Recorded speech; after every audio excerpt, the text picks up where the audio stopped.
जय श्री राम बच्चों। मैं शिव भक्त एम के सर।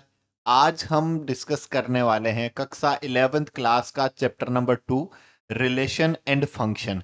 हमने पिछले चैप्टर नंबर 1 में हमने सेट्स के बारे में पढ़ा।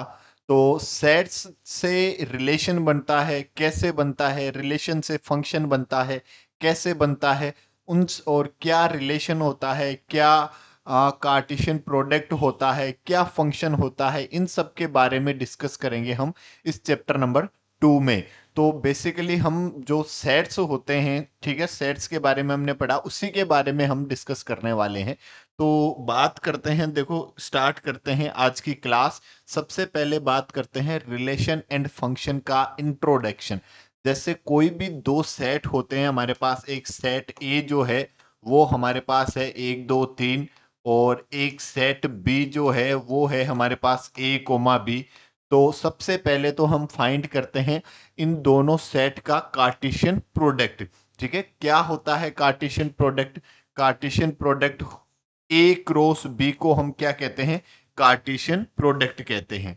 जिसमें मतलब जो पहला मतलब कार्टेशियन प्रोडक्ट जो होता है वो ऑर्डर्ड पेयर का कलेक्शन होता है। बेसिकली क्या होता है? ऑर्डर्ड पेयर का कलेक्शन। ऑर्डर्ड पेयर क्या होते हैं? जैसे आपने पढ़ा, किसी भी पॉइंट के जो कोऑर्डिनेट हुआ करते हैं A, B, जिसको हम इस तरह से लिखते हैं, तो हम क्या कहते हैं? ये एक्स कोऑर्डिनेट, ये वाई कोऑर्डिनेट, इसी को ही हम क्या कह देते हैं? ऑर्डर्ड पेयर कह देते हैं। यही क्या है? Ordered pair. तो कार्टेशियन प्रोडक्ट क्या होता है? ऑर्डर्ड पेयर का कलेक्शन होता है जिसका फर्स्ट एलिमेंट जो है, जैसे A, B या X, Y, such that X belongs to set A, Y belongs to set B. तो ऐसे ऑर्डर्ड पेयर का कलेक्शन जिसका फर्स्ट एलिमेंट सेट ए से बिलोंग करता हो और सेकंड एलिमेंट जो है वो सेट बी से बिलोंग करता हो, ऐसे ऑर्डर्ड पेयर के कलेक्शन को ही हम क्या कह देते हैं? कार्टेशियन प्रोडक्ट कह देते हैं। तो जैसे यदि हम इसके लिए हम बात करें, देखो ए क्रॉस बी की यदि हम बात करें, तो जैसे 1 का पहला एलिमेंट 1, और ये इसका पहला एलिमेंट ए, फिर 1 B, फिर 2A, 2B, 3A, 3B। This is the collection of ordered pair. यदि हम इसको मैपिंग में लिखें तो ये देखो मैपिंग बना देते हैं। ये सेट ए है, ये सेट बी है। ए के एलिमेंट है हमारे पास 1 2 3, और बी के एलिमेंट है हमारे पास ए और बी। तो 1 की इमेज ए, ये बी, ये ए, ये बी, ये ए, ये बी। ठीक है, ऐसे कलेक्शन को हम क्या कहते हैं? ऑर्डर्ड पेयर का कलेक्शन, जिसको हम क्या कह देते हैं? कार्टेशियन प्रोडक्ट कह देते हैं। ठीक है, अब जो भी रिलेशन होता है वो इसी में कोई ना कोई एलिमेंट लेकर हम रिलेशन बनाते हैं। कि जैसे कोई भी रिलेशन आर जो है वो सबसेट इक्वल होता है किसके? ए क्रॉस बी के। ए क्रॉस बी का जो सबसेट होता है उसी को हम क्या कह देते हैं? रिलेशन कह देते हैं। जो एक एलिमेंट दूसरे एलिमेंट से किसी भी तरह से कनेक्ट हो सकता है। ठीक है, कोई भी प्रॉपर्टी के अकॉर्डिंग कोई भी उनमें रिलेशन हो सकता है कि एक्स वाई से बड़ा है, वाई एक्स से छोटा है, वाई एक्स को डिवाइड करता है, वाई एक्स के इक्वल है, ठीक है, वाई एक्स का मल्टीपल है। तो इस तरह से कोई भी किसी भी टाइप के रिलेशन जो हम पढ़ेंगे इस चैप्टर में, सारी डिटेल से पढ़ेंगे। ठीक है, तो ऐसे कोई भी रिलेशन होता है वो ए क्रॉस बी का क्या होता है? सबसेट होता है। ठीक है, और रिलेशन मतलब कार्टेशियन प्रोडक्ट का पार्ट एक बन जाता है रिलेशन, और रिलेशन का पार्ट बन जाता है क्या? फंक्शन। ठीक है, तो हम ये एक एक करके, ये जैसे जैसे हमारे पास टॉपिक आएंगे तो वो सब पढ़ेंगे। अभी हम बात करेंगे कार्टेशियन प्रोडक्ट की। ठीक है, तो किस तरह से कार्टेशियन प्रोडक्ट पता करते हैं? इस तरह से पता करते हैं। तो देखो, जैसे बात करें Cartesian product of sets, definition 1 क्या है? Given two non-empty sets P and Q, the Cartesian product P cross Q is the set of all ordered pairs of element from P and Q। जैसे हमने देखा P cross Q, P comma Q का collection where P belongs to set P and Q belongs to set Q। ठीक है, तो जैसे मतलब simple ऐसे आप समझो कि यदि मान लो A और B सेट है और A क्रॉस B की यदि हम बात करेंगे तो हम क्या कहेंगे कि जैसे X comma Y such that all of X belongs to set A and Y belongs to set B, कि ऐसे ऑर्डर्ड पेयर का कलेक्शन जिसका फर्स्ट एलिमेंट सेट ए से बिलोंग करता हो और सेकंड एलिमेंट सेट बी से बिलोंग करता हो। यदि हम बात करते किसकी, बी क्रॉस ए की यदि हम बात करते तो यदि हम इसको लिखते एक्स कोमा वाई, तो सच दैट ऑल ऑफ, अब x जो है वो जो पहले सेट लिखा हुआ है तो पहला एलिमेंट पहले वाले सेट का होगा, दूसरा जो एलिमेंट है वो दूसरे वाले सेट का होगा,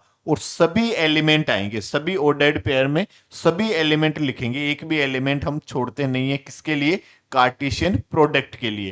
तो क्या लिखेंगे, all of x belongs to set b and y belongs to set a। तो ये हमारे पास क्या हो जाएगा, B क्रॉस A।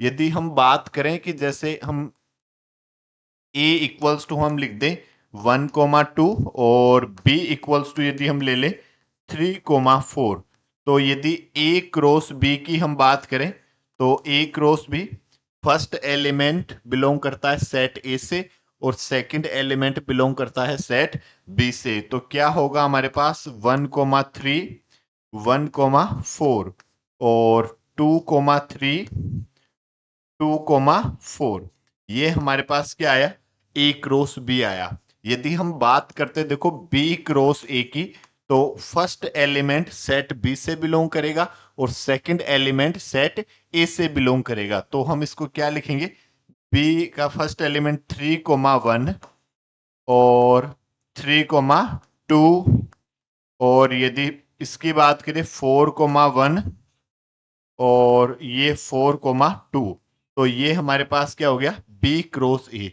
तो देखो जैसे हमने देखा 1,2 और यदि हम बात करें 2,1 की, ठीक है, 1,2 और 2,1 की यदि हम बात करें तो ये कभी भी इक्वल नहीं होते,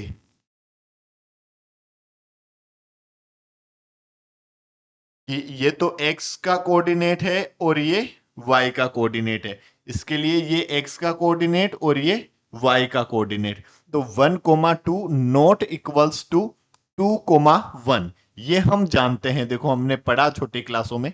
तो यदि हम बात करें क्या a क्रॉस b और b क्रॉस a की, तो ये आपस में इक्वल नहीं होते, क्योंकि 1,3 और 3,1 ये दोनों बराबर नहीं है। ठीक है, ये तभी बराबर हो सकते हैं, A cross B equals to B cross A केवल तभी होगा जब सेट ए और बी क्या हो, एक दूसरे के बराबर हो, तब तो ये बराबर हो सकते हैं, अदरवाइज बराबर नहीं होते।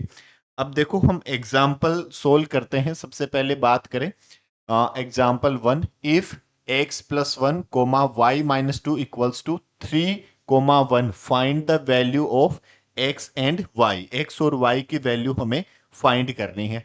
हम जानते हैं यदि कोई दो ऑर्डर्ड पेयर इक्वल हो तो उनका फर्स्ट एलिमेंट के बराबर होगा और सेकंड एलिमेंट के बराबर होगा। तो यदि हम बात करें देखो इनके इक्वलिटी की, मतलब कि x plus 1 comma y minus 2 equal 3,1, तो क्या लिख देंगे, x प्लस 1 इक्वल्स टू 3 और y माइनस 2 इक्वल्स टू 1, कि फर्स्ट एलिमेंट के बराबर, सेकंड एलिमेंट के बराबर। इस 1 को उधर ट्रांसफर किया तो x इक्वल्स टू 3 - 1, तो x की वैल्यू क्या है हमारे पास 2, इस 2 को उधर ट्रांसफर कर देंगे तो y इक्वल्स टू 1 + 2, तो y की वैल्यू क्या आ जाएगी हमारे पास 3, तो x की वैल्यू तो हमारे पास 2 और y की वैल्यू हमारे पास 3, यही हमारा आंसर हो जाएगा। देखो यदि हम बात करें एग्जाम्पल नंबर 2 की, P equals to A B C and Q equals to R, form the sets P cross Q and Q cross P, are these two products equal, क्या ये दोनों इक्वल है क्या। तो यदि हम बात करें देखो P इक्वल्स टू तो हमें गिवन है A comma B comma C और Q इक्वल्स टू हमें गिवन है R। यदि हम बात करें P क्रॉस Q की, तो ऐसे ओर्डेर्ड पेयर का कलेक्शन जिसका फर्स्ट एलिमेंट सेट P से बिलोंग करे और सेकंड एलिमेंट सेट Q से बिलोंग करे, तो क्या लिखेंगे देखो, A comma R, B comma R, C comma R, ये हमारे पास P क्रॉस Q हुआ। यदि हम Q क्रॉस P की बात करें, तो इस ऐसे ओर्डेर्ड पेयर का कलेक्शन जिसका फर्स्ट एलिमेंट Q से बिलोंग करता हो और सेकंड एलिमेंट P से बिलोंग करता हो, तब ये हमारे पास क्या होगा, R comma A, R comma B और R कोमा C, ये हमारे पास क्या हो जाएगा, Q क्रॉस P, ये हमारे पास ये हो जाएगा। हम यदि दोनों के बारे में देखें तो दोनों इक्वल नहीं है। क्यों? A comma R is not equals to R comma A। ठीक है, ये बराबर नहीं होते, तो दोनों बराबर भी नहीं है। ये हमारे पास P क्रॉस Q आया, ये Q क्रॉस P आया और दोनों बराबर नहीं होते। फिर हम बात करें एग्जाम्पल नंबर 3, क्या कह रहा है, let A equals to 1 2 3, B equals to 3 4 and C equals to 4 5 6, find A cross B intersection C. तो ए तो हमें क्या गिवन है, ए तो हमें गिवन है 1 2 3 और बी हमें गिवन है 3 4, सी हमें क्या गिवन है 4 5 6। यदि हम B इंटरसेक्शन C की बात करें, तो इंटरसेक्शन का मतलब क्या होता है, सेट B और C के common element. B intersection C का मतलब क्या होता है, मतलब सेट B और C के कॉमन एलिमेंट जो होते हैं उन्हीं को हम क्या कह देते हैं, B इंटरसेक्शन C। तो B और C के कॉमन एलिमेंट एक केवल एलिमेंट 4 है। तो अब हमें कार्टेशियन प्रोडक्ट पता करना ए और बी इंटरसेक्शन सी का। तो यदि हम लिखे A cross B intersection C, तो ऐसे ओर्डेर्ड पेयर का कलेक्शन जिसका फर्स्ट एलिमेंट सेट ए से बिलोंग करता हो और second element B intersection C से बिलोंग करता हो, तो क्या हो जाएगा हमारे पास 1 4 2 4 और 3 4, ये हमारा आंसर आ जाएगा। देखो, यदि हम क्वेश्चन नंबर इसके सेकंड की बात करें, तो सबसे पहले ये क्या कह रहा है, A cross B intersection A cross C, A और बी का कार्टेशियन प्रोडक्ट पता करो और फिर ए और सी का कार्टेशियन प्रोडक्ट पता करो। तो ए हमारे पास क्या है 1 2 3 और बी हमारे पास क्या है 3 4। यदि हम ए क्रॉस बी पता करें, तो सेट ए और मतलब ऐसे ऑर्डर्ड पेयर का कलेक्शन जिसका फर्स्ट एलिमेंट सेट ए से बिलोंग करे और सेकंड एलिमेंट सेट बी से बिलोंग करे, तो क्या लिखेंगे देखो, 1 3 1 4 2 3 2 4 3 3 3 4, ये हमारे पास क्या हुआ ए क्रॉस बी। और यदि हम ए क्रॉस सी की बात करें, तो सी हमारे पास सेट क्या है 4 5 6। तो ए क्रॉस सी हमारे पास क्या आ जाएगा देखो, ए क्रॉस सी हमारे पास आ जाएगा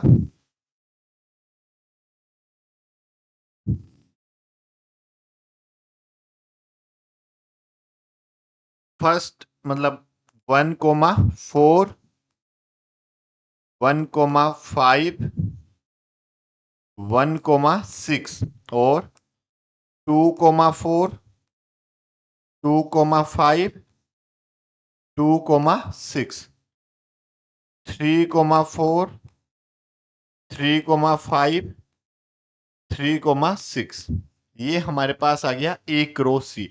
यदि इनके इंटरसेक्शन की हम बात करें,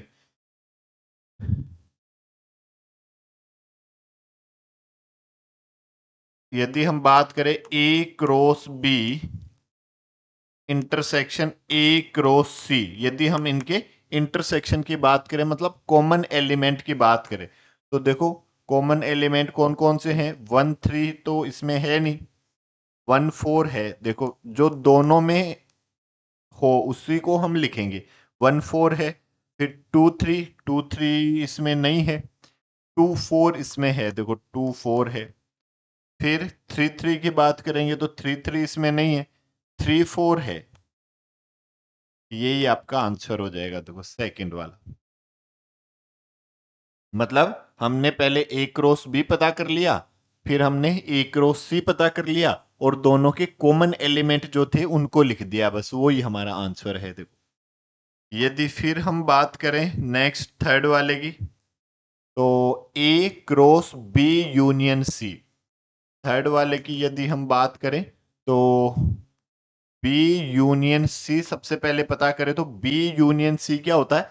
ऐसे एलिमेंट का कलेक्शन जो या तो बी सेट में रहे या फिर सी वाले सेट में रहे। तो B union C, B union C देखेंगे तो 3 4 4 इसमें भी है, इसमें भी है, but we know that set में एक एलिमेंट को एक ही बार लिखा जाता है। 5 और 6, 3 4 5 और 6। अब इसका हमें ए के साथ क्रॉस प्रोडक्ट हमें पता करना है, तो A cross B union C.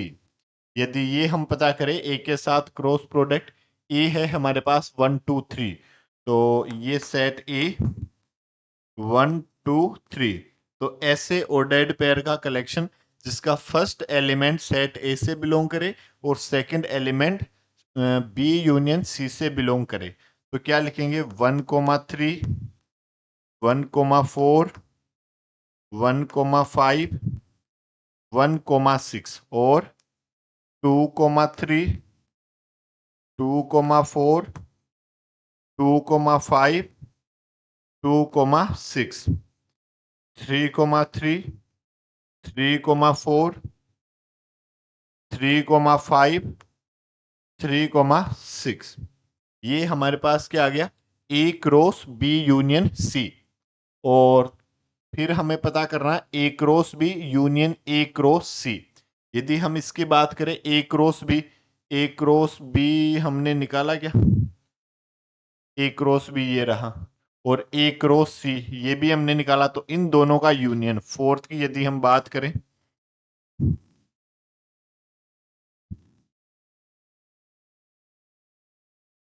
A cross B union A cross C, तो यूनियन का मतलब कि ऐसे एलिमेंट का कलेक्शन जो या तो ए क्रॉस बी में रहे या फिर ए क्रॉस सी में रहे। तो हमने पहले लिखा 1 3, फिर 1 4, 2 3, 2 4, 3 3, 3 4। ए क्रॉस बी के सभी एलिमेंट लिख दिए। अब जो रिपीट हो गए उनको तो हम लिखेंगे नहीं, जो इसमें आ चुके हैं पहले, और बाकी बचे हुए को लिख देंगे। 1 4 जो है वो हमने लिख दिया, तो नहीं लिखेंगे। 1 5 हमने नहीं लिखा, तो ये 1 5। 1 6 भी हमने नहीं लिखा, तो ये 1 6। 2 4 हमने लिख दिया, 2 5 हमने नहीं लिखा, तो 2 5। 2 6, तो ये 2 6। 3 4, तो 3 4 देखो लिख दिया हमने। 3 5 नहीं लिखा, और 3 6 भी हमने नहीं लिखा। तो ये हमारे पास A cross B union A cross C, ये हमारे पास आ गया। ये आपका आंसर हो जाएगा। जो गिवन कंडीशंस है वो पता करो और उसी के अकॉर्डिंग अप्लाई करके सोल्व कर लो, बस इतनी सी बात। आपको ये फर्स्ट चैप्टर में हमने सीखा, यूनियन इंटरसेक्शन, इनके बारे में हमने सीखा, तो उसी के अकॉर्डिंग हम इसको सोल्व कर लेंगे। एग्जाम्पल नंबर 4 की बात करें, इफ P इक्वल्स टू, हमारे पास गिवन है क्या? 1 2। तो form the set P cross P cross P। तो देखो P ये है, और दोबारा यदि हम P की बात करें तो इसी को लिखेंगे। यदि हम बात करें P क्रॉस P की, तो क्या लिखेंगे कि फर्स्ट एलिमेंट P से हो और सेकंड एलिमेंट भी P से हो। तो क्या आ जाएगा हमारे पास? 1 1, 1,2, 2,1, 2,2। ये हमारे पास क्या हुआ, P क्रॉस P। और यदि फिर से हम एक P और निकालना हमें, तो P इक्वल्स टू हम क्या लिखेंगे, 1,2। तो यदि हम बात करें P cross P cross P, तो क्या आ जाएगा हमारे पास, 1,1,1। भाई अब ये एक एक एलिमेंट इनके साथ और लेते जाओ, बस इतनी सी बात है। तो ये 1 1 और फिर 1 लिख देंगे, फिर 1 1 2 लिख देंगे, इसके साथ लेंगे तो 1 2 1 लिख देंगे, फिर इसके साथ लेंगे 1 2 2 लिख देंगे, फिर इसके साथ लेंगे 2 1 1 2 1 2 और 2 2 1 2 2 2। ये हमारे पास क्या हो गया, P cross P cross P। ये हमारा आंसर हो जाएगा। देखो, तो तीन, मतलब एक ही सेट के लिए 3 बार कार्टेशियन प्रोडक्ट की बात कर रहा है, तो एक बार आप पहले पता करो P क्रॉस P, ठीक है, और फिर उसको वापस लिखो और एक एक एलिमेंट को उसमें वापस कनेक्ट करते जाओ, ठीक है। एक साथ यदि निकालोगे ना तो फिर गलतियां कर दोगे कि भाई किसको लिखा और किसको नहीं लिखा।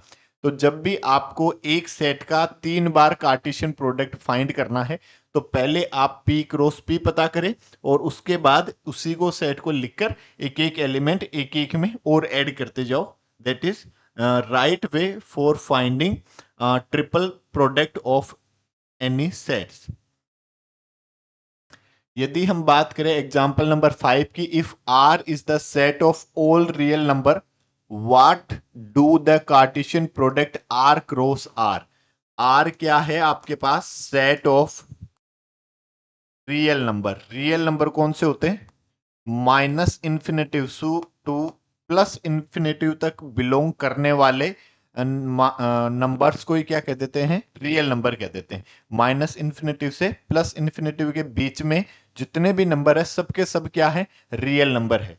तो आपसे क्या कह रहा है, आर क्रॉस आर जो है उसके बारे में यदि हम बात करें तो क्या लिखेंगे, ऑर्डर्ड पेयर का collection such that all of x comma y belongs to R. ठीक है, ऐसा लिख देंगे कि x और y क्या है, कोई भी रियल नंबर है। फिर आपसे क्या कह रहा है, and R cross R represent. तो यदि हम बात करें आर क्रॉस आर, तो अभी हमने पिछले क्वेश्चन में ही देखा कि किसी एक सेट का 3 बार हम कार्टेशियन प्रोडक्ट निकालते हैं, 3 बार मल्टीप्लाई करते हैं, तो मतलब जो पेयर होते हैं ना वो 3 होते हैं, ठीक है, x comma y comma z. तो क्या लिखेंगे, x comma y comma z such that all of x y z belongs to R। ठीक है, ये ऐसे ट्रिपलेट का कलेक्शन जो तीनों क्या है, रियल नंबर है। ये हमारे पास एक ही सेट का 3 बार कार्टेशियन प्रोडक्ट आ जाएगा। देखो नेक्स्ट, यदि हम एग्जांपल नंबर 6 की बात करें तो क्या गिवन है हमें, example number 6, A cross B equals to P comma Q, P comma R, M comma Q, M comma R। Find A and B। तो देखो सेट A, अब हमें क्या गिवन है, कार्टेशियन प्रोडक्ट गिवन है। अब हमें सेट फाइंड करना है, सेट A क्या होगा, सेट B क्या होगा। तो देखो सेट A क्या होगा, जो फर्स्ट एलिमेंट होगा वो तो सेट A होगा, और जो सेकंड एलिमेंट होगा वो सेट B होगा। तो देखो फर्स्ट एलिमेंट क्या है आपके पास, एक तो P है और एक M है, ठीक है। इनके अलावा फर्स्ट एलिमेंट को लिखना है। देखो, और सेट में एक एलिमेंट को हम 2 बार नहीं लिखते, तो एक ही बार लिखेंगे। जो अलग अलग एलिमेंट आ रहे हैं उसको लिख देंगे, और बी जो है सेकंड एलिमेंट जो होता है उसको हम क्या कहते हैं, बी कहते हैं। तो वो क्या हो जाएगा हमारे पास, एक तो क्यू हो जाएगा और एक आर हो जाएगा। आगे भी क्यू और आर ही है, ठीक है, यही आपका आंसर हो जाएगा। यहां से आप एक प्रॉपर्टी ये भी समझ सकते हो कि यदि सेट ए में नंबर ऑफ एलिमेंट है m और सेट बी में नंबर ऑफ एलिमेंट है जैसे मान लो n, तो a क्रॉस b में जो नंबर ऑफ एलिमेंट होंगे वो इन दोनों के प्रोडक्ट के इक्वल होगा, m गुणा n के बराबर होगा। इसमें एलिमेंट कितने हैं, 2, इसमें भी एलिमेंट कितने हैं? 2। तो ए क्रॉस बी में एलिमेंट 2 गुणा 2 4, देखो वो इस 4 लिखे हुए हैं 4। ठीक है, इसी के साथ एग्जाम्पल कंप्लीट हुए। अगले वीडियो में हम एक्सरसाइज 2.1 के क्वेश्चन जो है वो डिस्कस करेंगे। तब तक के लिए जय हिंद, जय भारत, जय महाकाल।